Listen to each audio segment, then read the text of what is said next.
Hi everyone, my name is Ms. Goh. I'll be going through with you the Dunman High paper today. We will go through the short answer questions during this session. I will go through it fairly quickly because you will have a soft copy of the answer scheme. So you can follow through with me as I go through the answer scheme, and you may pause the video at any point. But I will go through this fairly quickly because you have the soft copy. Okay, if you have any questions, you can bring it up to your teachers next week when on Monday or Tuesday or the last week of school, and they should be able to answer your questions. Okay, so let's start. Question 1. In line 6, the author writes about what makes trust falls ineffective as a trust building exercise. What is he implying about the ways to build trust effectively? So for this question, you first need to find how does he say that trust falls are ineffective. Trust falls are when you stand on the edge and you kind of fall backwards and you trust that your group members or your team members are there with their arms out and that they will catch you and you won't fall flat on your back, right? But of course, in paragraph 1, he says that such exercises are contrived. So contrived is something that means that it's not very genuine, or it's something that is deliberately created rather than something that is arising naturally. So, for example, you could say that the way schools teach character development may be contrived because we make things up and it's not quite authentic or genuine. Not that I'm saying that it is contrived, okay, but it's one possible way of using the word contrived. Okay, so he says that trust falls are contrived. They are one-off. One-off means it just happens one time. And it only requires cursory communication.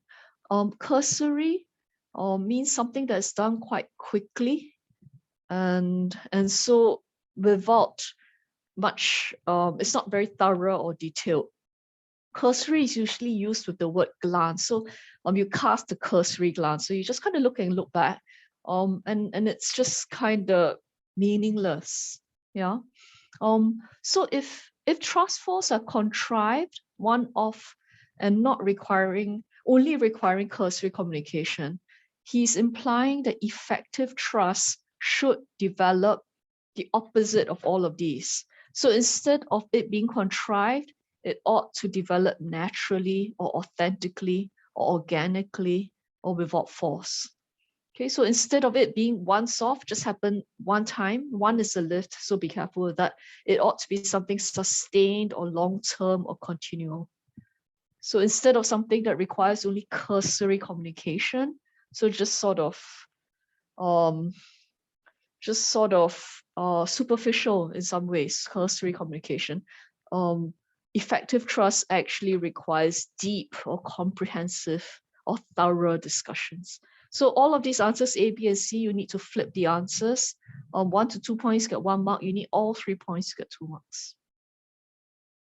The next question is a 3-mark question. And the question is, why does the author think that trust is no longer important to political leaders and bureaucrats today? So if you look, this is the beginning of the paragraph. It says at the heart of any functioning society is the maintenance of trust, yet this trust is no longer important to political leaders and bureaucrats of today. And the question is, why does the author think that it's no longer important? Of course, the answer comes after that line. Okay, so for comprehension, the answer comes either after or before. There's forward referencing or backward referencing. In this case, it's very clear that the answer comes after. You do see that's a 3-mark question, so you do know that there is quite a bit that you need to paraphrase. So why is it that's no longer important? It's because A, they're drunk with power. B, they're out of touch with the average voter. C, they preach the greater good. But D, they line their pockets with corporation dollars. E, they fumble, in the face of public crisis. And F, they make empty promises, right? So you just need to paraphrase quite carefully all of these. So A, drunk with power, they're obsessed with authority or having authority or being dominant. They're out of touch, meaning they're disconnected.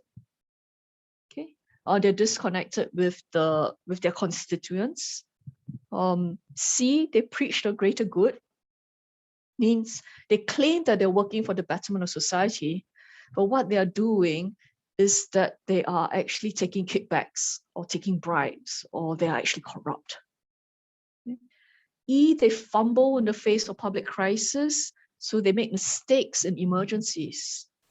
And then F, they say things that they cannot hold to, they don't hold to. So they don't hold true to their word, they don't fulfill their word. And all of these will be reasons why trust is no longer important to political leaders and bureaucrats today. If you look at a mark scheme, each point is worth half a mark. There are 6 points together. You need all 6 points for 3 marks. Go ahead and give yourself a half mark, and you can see how you do at the end of it. Okay, I'm going to keep going, but you can pause and you can always slowly mark and then unpause the video when you're ready. The next question is question 3. And it's an imply question, and in fact, a punctuation question. So it's asking you, what is the author implying about politicians by including the word misspoke in inverted commas? So every time you see inverted commas, you know that the author is trying to cast doubt on that specific phrase. And so point A would be the function of inverted commas. So the author is using inverted commas to cast doubt on whether politicians truly made a slip. So misspoke means that you kind of express yourself in an insufficiently clear or accurate way. Oh, I misspoke. I didn't say it accurately enough. I wasn't clear enough, right? So when you put the quotation marks on misspoke, what is happening is that the author is casting doubt about whether politicians really misspoke. So you need to paraphrase misspoke. So if they really made a slip. And so therefore, what is he implying about politicians?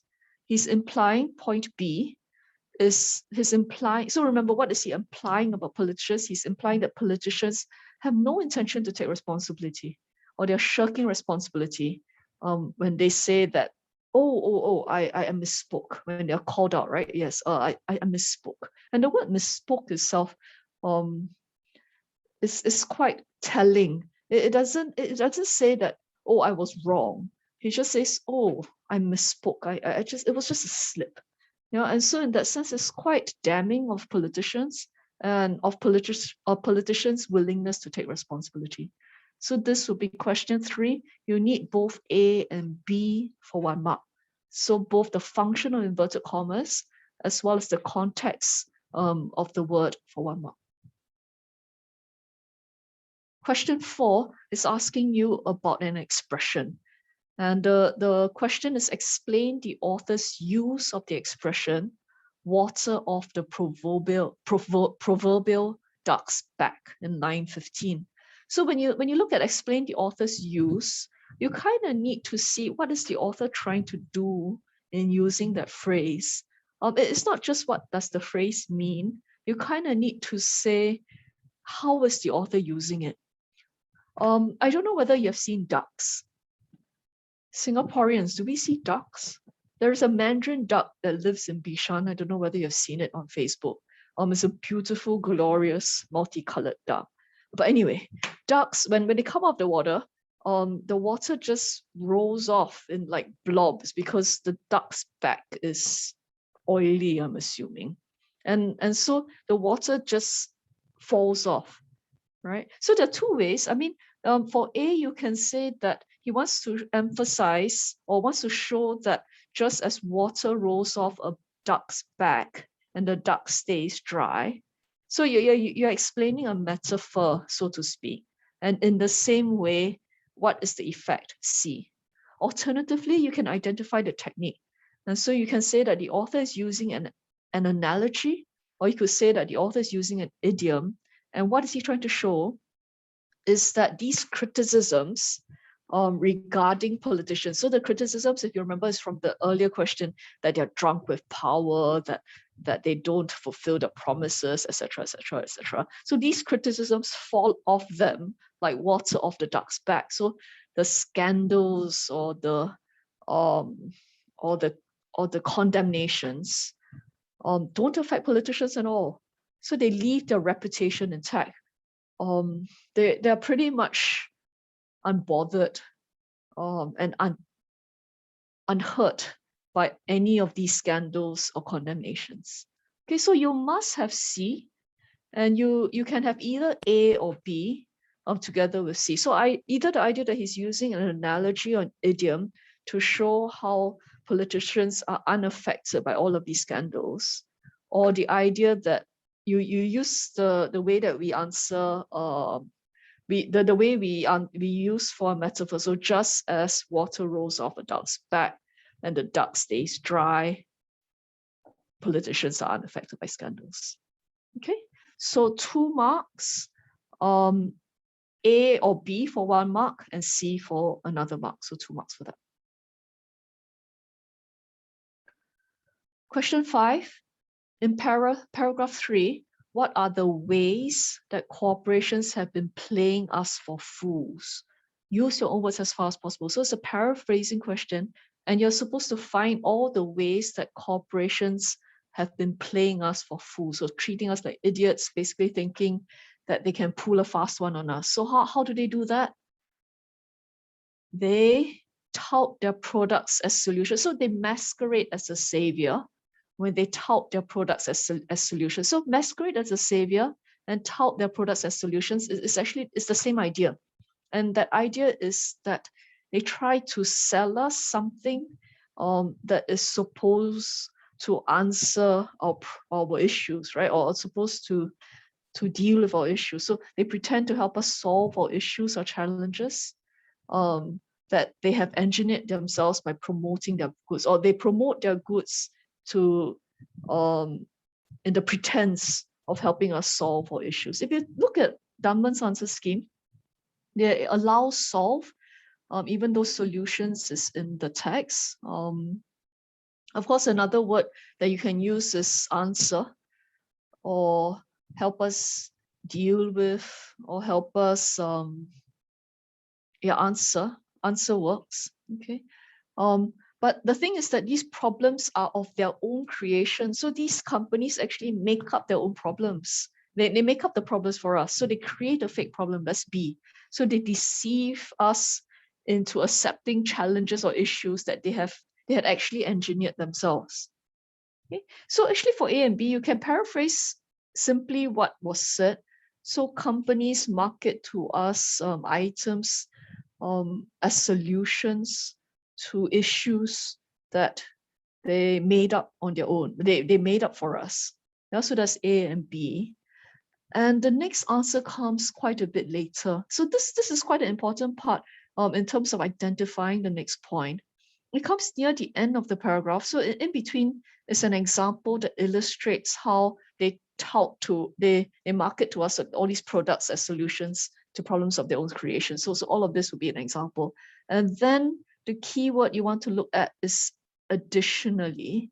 So that will indicate to you that there's another point there. So additionally, with the advent of big tech, so that's just an example, how is it that big companies play us for fools? They collect personal data on their platforms only to sell them to other companies for profit without our explicit knowledge. So you need to paraphrase all of that for C. So they gather our private information only to trade them for monetary gains behind our backs or without our permission. 3 parts. So you need to have all of it in order to get C. And 3 points for 2 marks. It seems a little, but take note, C has quite a few parts in it, so you need to make sure that you get all the parts. Okay, so that is 2 marks for question 5. Para 4. What are the 2 ways the author supports his claim that religiosity has suffered a big hit? So how does he support his claim that religiosity has suffered a big hit? So furthermore, religiosity has suffered a big hit. So again, the answer comes after it. So how does he support it? First, he gives this statistic, doesn't he? He says that in 1952, 75% said that religion was very important, but today, less than half indicated so. So he cites statistical evidence to show a sharp decrease in the importance of religion in the lives of Americans. So you can't just put that it went from 75% to 50%. You kind of need to say there was a sharp decrease or it dropped, okay? He also gives many examples or cases of leaders who, so there has been a search. So search is a keyword. So that there needs to be many examples, okay, of leaders behaving immorally. And so that will be one of the reasons, the second reason. So if you look at this question, the two ways the author supports this claim that he makes is that he cites statistical evidence, and you need to tell me what is that statistical evidence. And secondly, what exactly he states to show that religiosity has suffered a big hit. Okay, so A and B, 1 mark for each part. The summary, I'm going to let you go through it on your own. It should be quite straightforward. I want you to check two things, okay? Check that you were able to identify the right points. And if you weren't able to, try to think why is it that maybe you included something or you didn't include something. And perhaps if the next time you do it, how you could be able to, you'll be able to identify more accurate points. And the second thing that you want to check would be your paraphrasing. And you can check over here and just run through A, B, C, D all the way. And check whether you are accurate in your paraphrasing. Okay, I'll let you do this on your own. I think it's a clear enough answer scheme, and you should be able to have a sense of whether you are right or wrong. If you have any questions, like I said, we still have 1 week more of lessons, then your teachers are available. Please ask them in class, and we'll be happy to help you with some of the answers if you're not clear. Okay, so this is the summary mark scheme.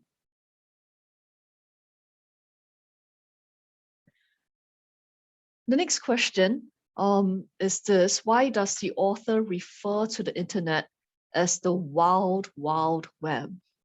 For those of y'all who watch certain types of movies, when you see wild, wild web, you will think about the wild, wild west, right?